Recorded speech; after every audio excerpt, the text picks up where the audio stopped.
Right, good morning, ladies and gentlemen. I just took out a new notebook this morning, my post-budget notebook. Everything has changed and moved on.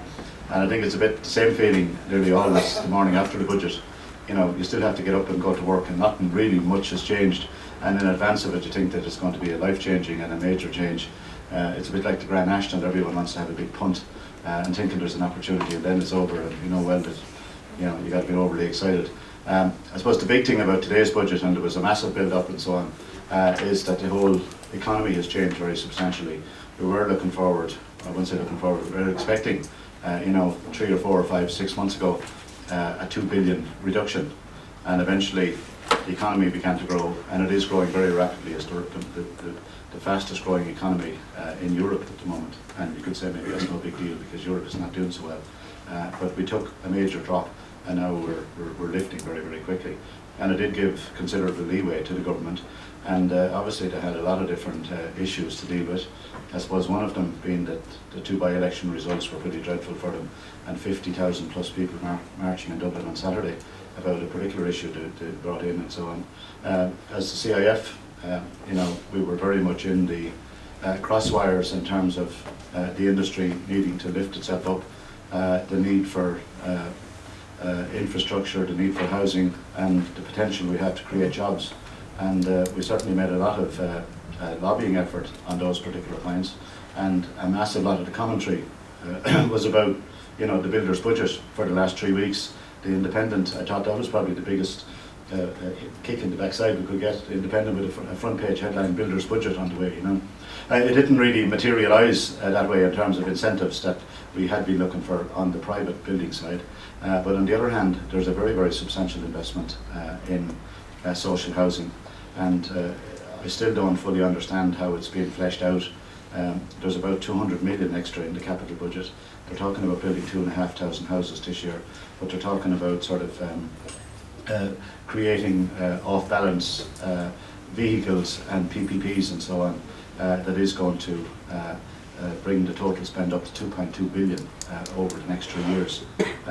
So that's very considerable in a scenario where for the last year, year upon year, we saw the capital budget cut very, very severely to the tune of, I think, over 60%. And that has been the lifeline of the construction industry. Nearly half of the industry's work is on capital projects. And a lot of the job losses that we've had are as a result of the capital budget being cut. And we've always said, and I have some small experience in politics myself, that the capital budget is the easiest cuts to make. The minute you go cutting any of the other areas in terms of either public sector pay or conditions or terms, or cutting any of the social welfare issues, you have uproar. But you can either delay or sneak in a cut on the capital side, and it doesn't get the same sort of opposition, and that's what has happened. But thankfully that tide has turned. The economy is growing, that's going to be good for the industry, and some of the other external factors, oil prices are falling fairly substantially, and that has been a major thorn in our side, the cost of doing business and the impact that is on inflation. So I found myself, what you find when you're inside the bus while listening to the budget speech and so on, just all of a sudden Jimmy says, come out, you have to make a response. We have a committee there that decide. The committee are still trying to decide on the response by the time I've already made it decide. And then they come back in and they give out hell to me, well, why didn't you do this, that or the other? But that's just the way the sort of media works as well. They need immediate responses. And I suppose our response was, we welcomed absolutely the capital investment, because that's opportunity for us and it's dealing with a real problem. And we regret that it didn't take maybe more opportunity to put some incentive in the form of social housing, or rather in private housing. And I do think still politically they see it as a sort of a very dangerous area to go. As soon as you're seen to be supporting the construction industry, the development house builder side, all of a sudden people choose to have a go with you. And we're only barely rising out of a very difficult situation when already people are talking and being concerned about the next boom. And I suppose memories are short enough. So I'm not going to go on any longer. We're delighted to have 2 experts who've spent a lot more time and attention on studying the detail of the budget than I have, and they're going to be able to give a much more down-to-earth and a much more professional view as to where you are individually and where your businesses are going forward. So I'm delighted to welcome Aidan Byrne, who's a senior tax partner and a good friend of the CIF here for a long time with Baker Tilly, Ryan Brennan, and also Keane Brazel, who's the tax manager. So I'm not sure which of you are coming out first. So you're very welcome. Thank you. Thanks, Tom. So we're going to sort of divide it into two pieces. The first part, Keane is going to go through the individual tax changes and what it means to everyone, and then I'll deal with some of the issues connected, directed towards the construction industry. As with last year, we'd like to keep it fairly informal and conversational. So if something is said by either of us that requires clarification, put the hand up and we'll deal with it then. If when we're talking about things, there's a question that you want to direct at Tom, and I see Hubert at the back there, in terms of maybe the macro scenario, I'm sure the lads will be happy to make a contribution as well. So I'm just going to hand you over to Keane, who, as I said, to talk you through the sort of the personal stuff first. Thank you.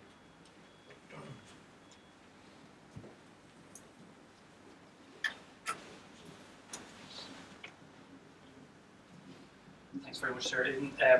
Yeah, so just as you said, we're going to split it into two. So I'm going to take kind of the general, budget overview at the moment, and touching on areas such as personal taxes, capital taxes, VAT, and excise duties. And then we'll say, as you can kind of see above, there were specific changes in, specific tax construction changes, like your windfall tax, some of the first-time buyers, dirt relief, that Aidan will touch on those areas, as well as the investment in social housing.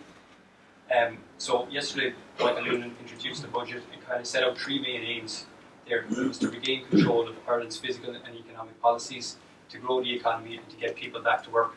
I suppose just from maybe a construction-specific point of view, the investment in social housing, I suppose, would be the area that outlined by Brendan Howland that would have addressed this area of kind of growing the construction sector and getting the people back to work. So that was probably the main one from a construction perspective, that will grow the economy. Getting down into the nitty-gritty of it, one of the areas that the government focused on most yesterday was in relation to changes in the income tax and the USC rates.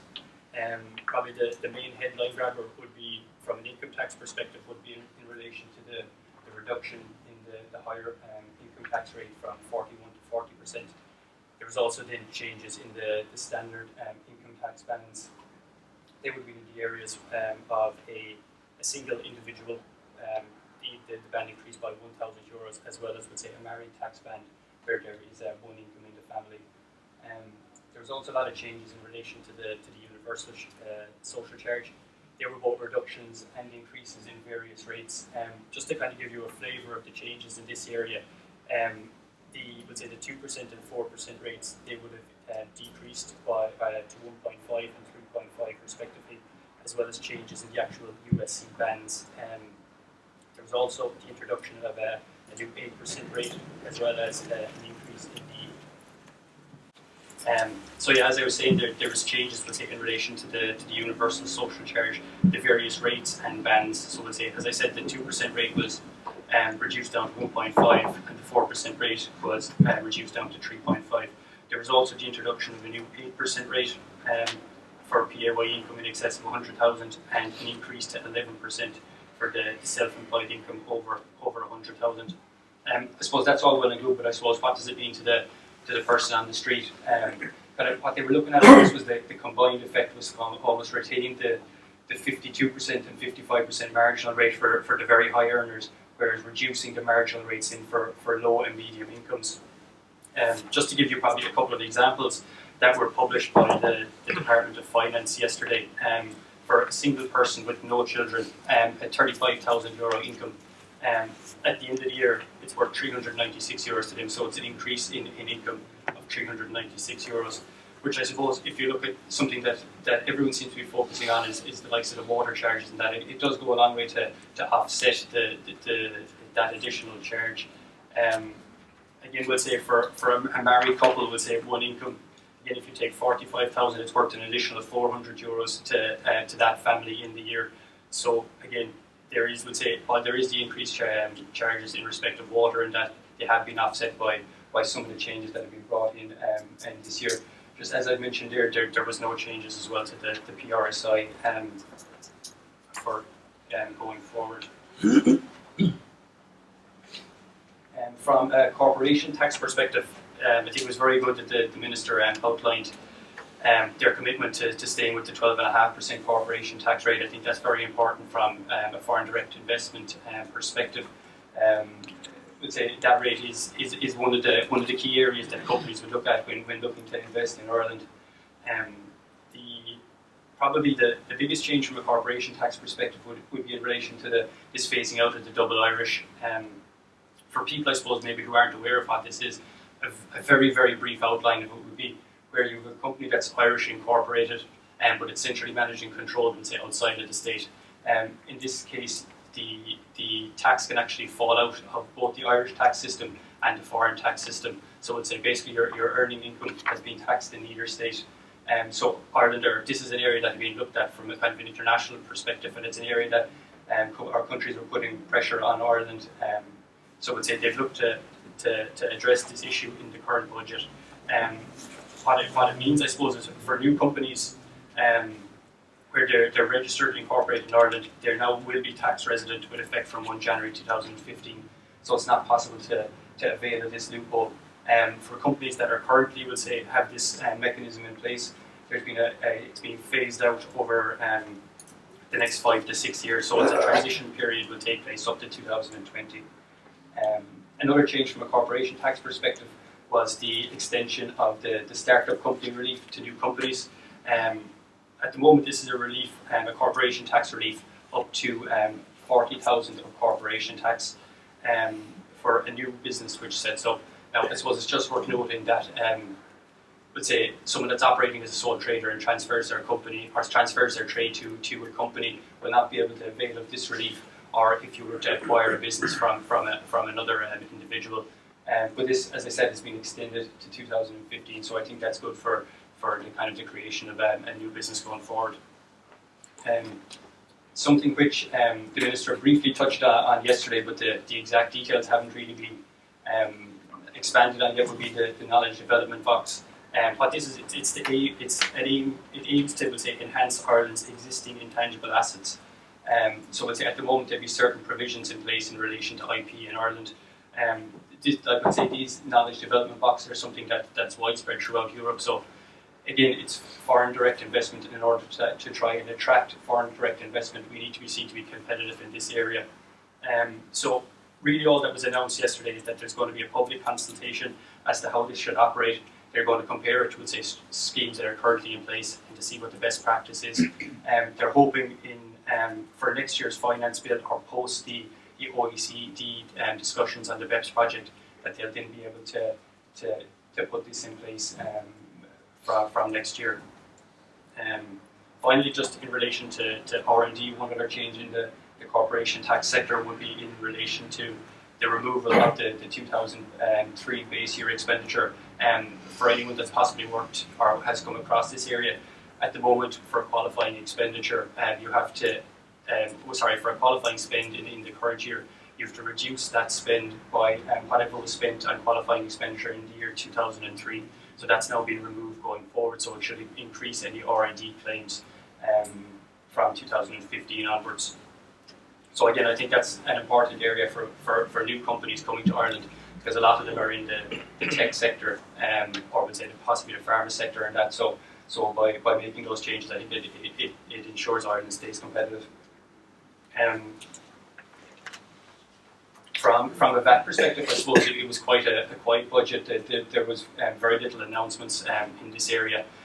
Really all they did was they confirmed, would say, that the 9% VAT rate was to remain unchanged. That did, I suppose, come with a warning to the people operating in the tourism sector, and that not to increase prices. So I think that was good to hear as well, that the cost isn't going to be passed on to individuals who now maybe have a small little bit more in their pockets. One other change will be in relation to new places supply rules for e-services. Really what this is it's something where under previous rules it was where the supplier, would say, was situated, it was attracting that various VAT rate in that area. Now that's been moved to where the customer is. This isn't something that's been brought in by the Irish government, though. It's the Irish government following EU policy. So really, it's nothing radical from an Irish perspective. This is being rolled out throughout Europe. Finally, the last change in VAT was just the increase in the flat rate addition from 5% to 5.2%. Capital taxes, again, there was a couple of changes, I would say, which are construction specific, which I'll come to later. But just as a general point, the rate of capital acquisition tax remained unchanged at 33%, as well as the tax-free threshold. So again, very little change in this area. There was some change in relation to agricultural relief, where they're now focusing on active farmers as opposed to passive farmers. So I would say that they have to, it's for an individual who would have been gifted or inherited agricultural land. They must now be an active farmer, or an individual who is leasing the land to an active farmer. So again, not too much change in the capital acquisition tax area, but that is one of the areas that they've looked at. From a capital gains tax perspective, again, no change to the rate, stays at 33%. And again, there was some changes from an agricultural point of view. I suppose just one thing to touch on that Aidan will speak on later would be in relation to two changes which will affect the construction industry. One of those is the 7-year capital gains tax holiday that has now been abolished from 31 December 2014. So I think the government have felt like that it's achieved its objective to increase transactions in this area. So that is now being discontinued. The second area is in respect of windfall tax, which would be the 80% tax on gains arising from the rezoning of land. As I said, though, Aidan's going to touch on those later, but it's just to highlight them that they are falling into this capital taxes section. And finally, for myself, I think it was the one area that seemed to get as much of a reaction as the water taxes in last year's announcements. And I think it always seems to get a reaction anytime the price of cigarettes is increased. So that there was excise duty increases on cigarettes and rolling tobacco, but it was remaining unchanged for alcohol, petrol and diesel. One small change in reliefs in this area was in relation to the relief for microbreweries, but I don't know whether that's too relevant really for the construction sector. That's all I have to say for myself anyway, so I'll pass you across to Aidan, who's going to deal with the construction specific aspects.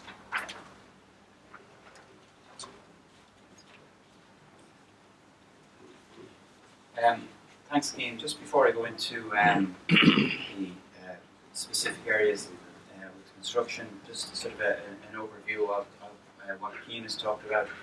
In terms of the income tax changes, I think he probably got the balance just about right. I think it was very political savvy the way he introduced it. He made a big sort of play of the fact that people who are employed earning over 70 and self-employed earning over 100 were going to have their marginal rate kept at the same level. So, from a political perspective, he was able to say we've given something back, but we haven't given it to those who are on higher incomes.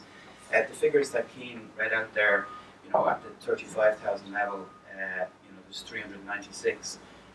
But for say someone earning around 100,000, the actual tax saving in the budget is 750,000.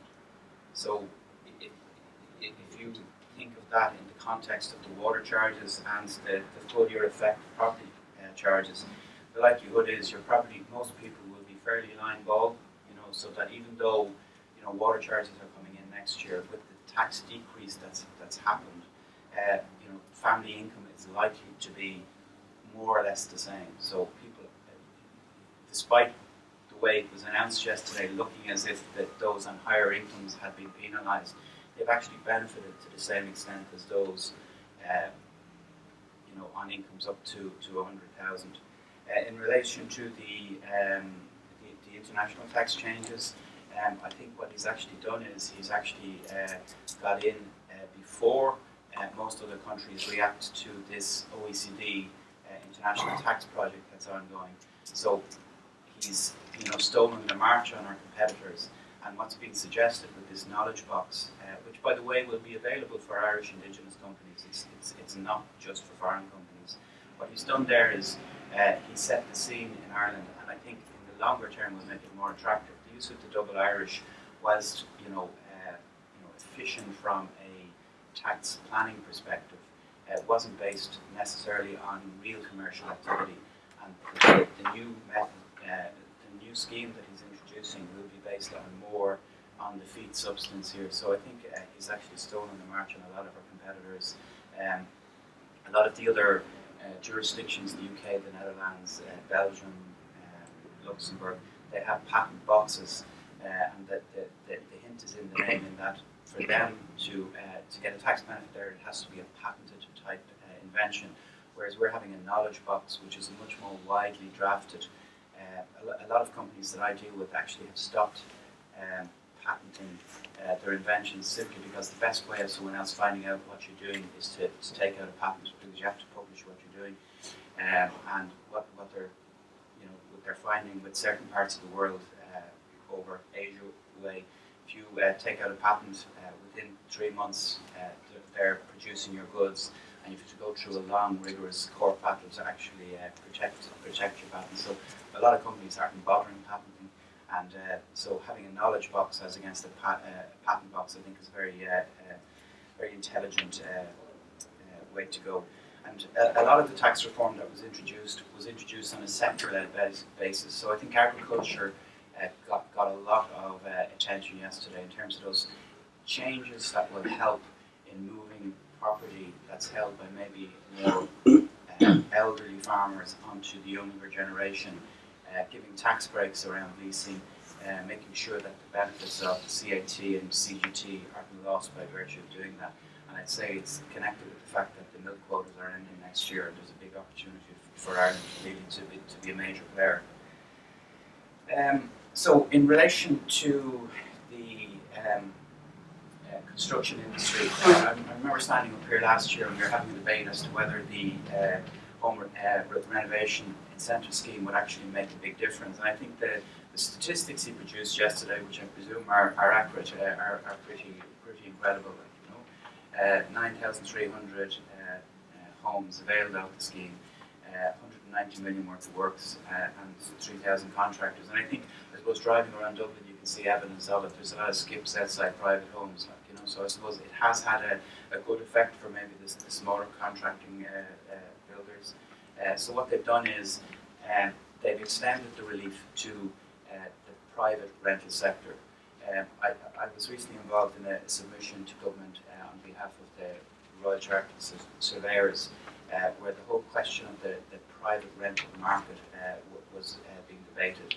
I think what we have in Ireland, we've got a large group of landlord class that maybe have one. I think the average number of properties landlords in Ireland have is 1.5. So unlike the continent, where you've got sort of almost like a professional landlord class that might have 100 or 200 properties, we have a lot of people who own 1 or 2 properties. And because a lot of those may be in negative equity, and because of the price drop in properties, a lot of those properties are not necessarily in the best state of repair. So I think this is an effort to try and improve the housing stock in the private rental sector. And I'm assuming that similar to the uptake that happened on the private home side, that it will happen on the private rental side. The Living City Initiative, this was an initiative that was announced last year. He took the opportunity to say it again, maybe to try and see as if he was doing more for the construction sector than he actually was. But there's no change here. The only thing he said is they hope to have EU clearance by early next year, so that it should have an effect next year. The incentive is around trying to move families back into city centres. So I think there's 6 cities picked, the 6 cities: Dublin, Cork, Limerick, Waterford, Galway and Kilkenny. So it's an owner-occupier type relief, so that the entire cost of the renovation can be offset against the person's income tax liabilities. And it's an attractive scheme, and hopefully the European Union will give it its blessing. That probably will have an impact from a construction perspective. As Keane said, the relief from capital gains tax, the 7-year exemption is finishing. This has been well flagged. So basically, people who bought properties between 2011 and the end of 2014, where they hold the property for 7 years, if they sell it after 10 years, 7/10 of the gain that arises will be exempted. So it was attractive. It was designed to get transactions happening. I think the volume of transactions that have happened, is not connected necessarily with this particular relief. It's been part of assisting in the number of transactions, but I think it's more the beginning of NAMA to offload assets that has really driven the number of transactions.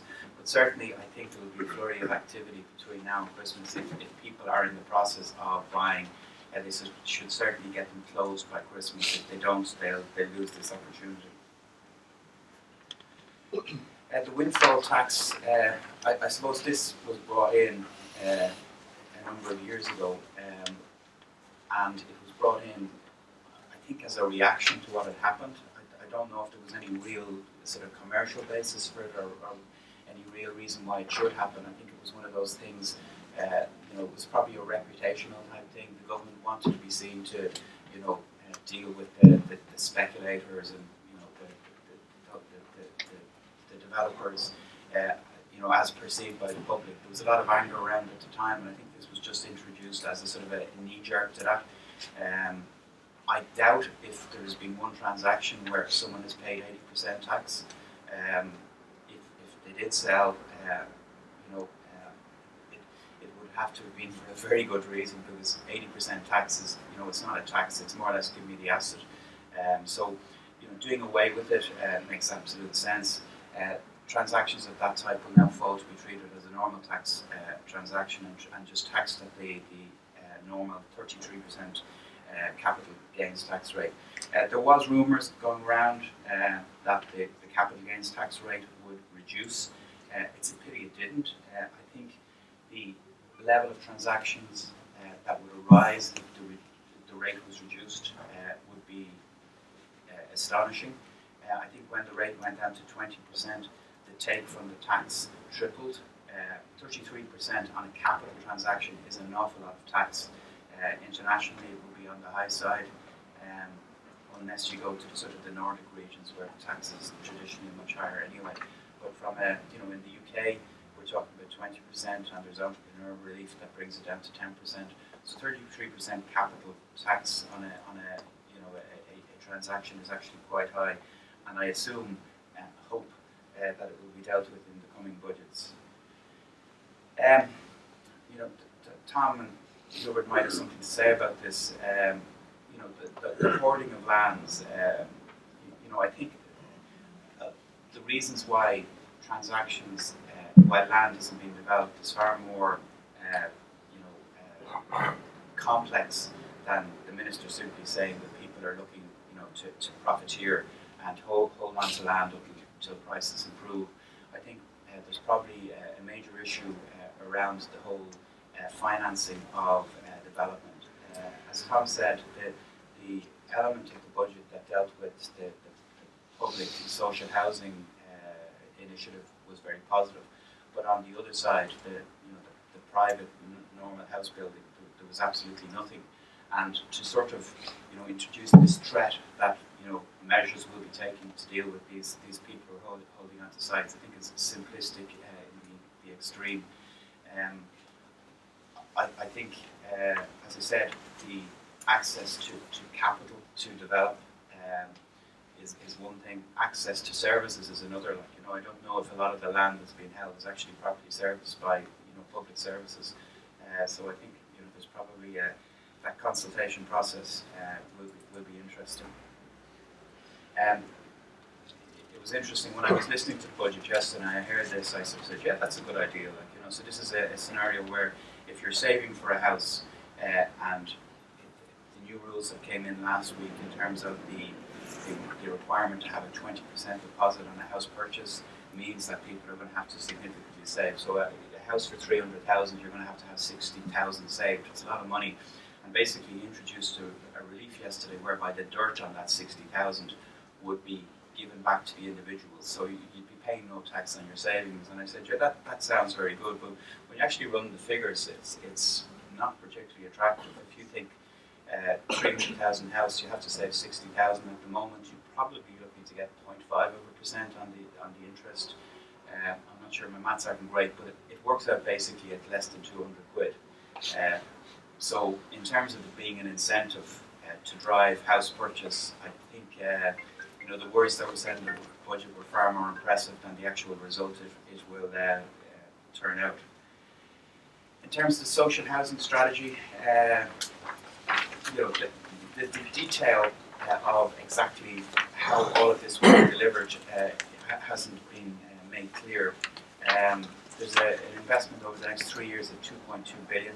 I understand that in jobs terms that broadly works out for every billion of investment, it's about 10,000 jobs. So that would suggest 22,000 extra construction jobs over the next 3 years. 1.5 billion invested directly by the Exchequer, and I think that's very important, because not only do you have potentially the 22,000 construction jobs, but those jobs feed other jobs, for all the ancillary type thing. So I think it's great that we're back in a scenario where the government are investing in the capital infrastructure.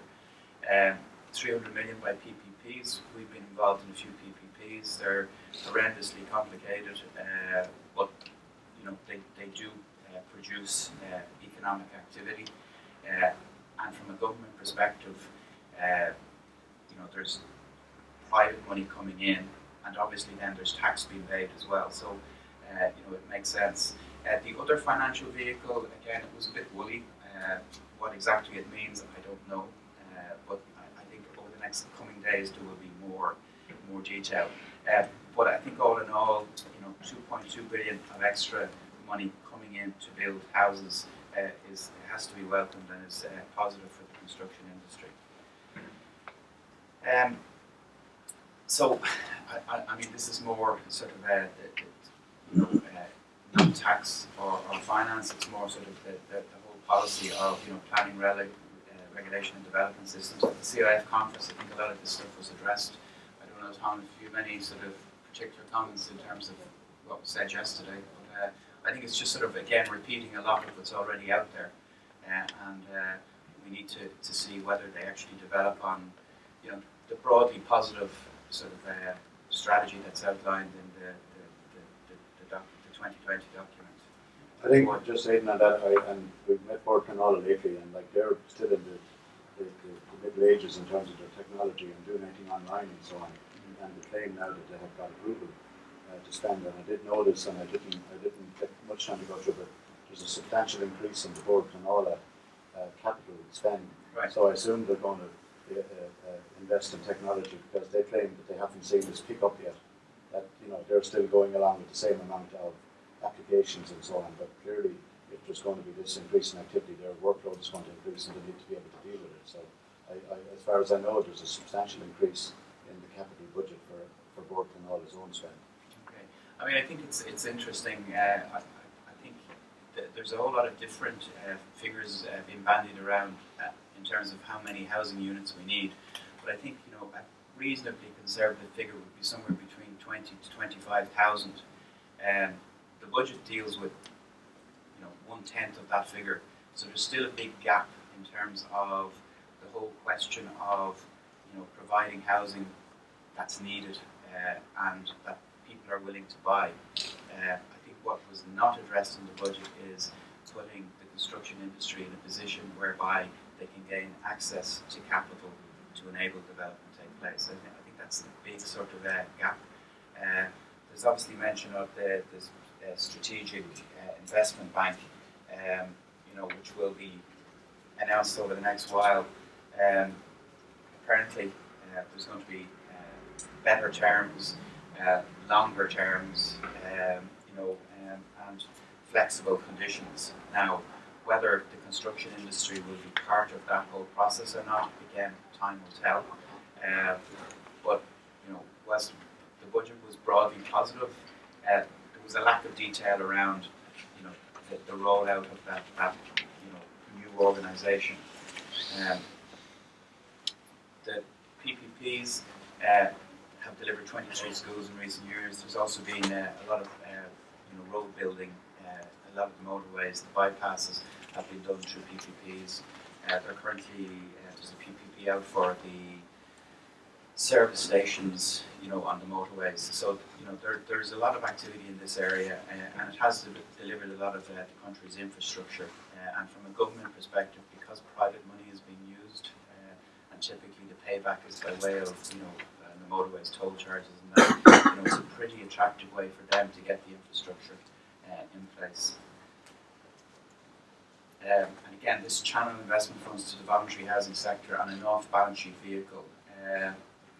My understanding is that they'll set up the vehicle and that it will be invested in by both private and by the European Investment Bank. How exactly they will get the return or how it will be operated, there's no details yet. Again, the idea is to get more houses built, and they will be houses that are given to the voluntary housing sector to provide housing for social needs. And the budget yesterday, a lot of people have spoken. The opposition had their spoke about it. I thought it was interesting, some of the things that were said. Obviously, there was a major focus by Sinn Féin and the parties on the left on the water charges. I think they see that as the real potential banana scheme for the government in the next budget. There was a small change yesterday, and we didn't actually mention it. In 2016, there will be a tax credit at the standard rate available for anyone whose water charges exceed €500. I think it'll reduce your water charges by €100. Yeah. So there was some beginning of looking at the water charge issue. But as Tom said, I think we need to sort of, when you have a budget, you need to look to where we were and to where we are now. I haven't enjoyed the last 4 or 5 years standing up and delivering the bad news. At least yesterday there was the beginning of what I would call more traditional budgets, where there's a bit of give and take. I think there's no doubt that in the next year's budget, the budget after that, pre the next election, there is certainly going to be a lot more good news. And I hope, I suppose, from an overall country perspective, that we don't go back to the sort of the buying of election type. I'm probably naive at my age. I should probably know better, but I think we need to. It was prudent, the budget. It did what it could in terms of putting money back into the economy, but not in a way which I think will damage either Ireland's reputational issue or commerce. So I think all in all, it was probably broadly positive.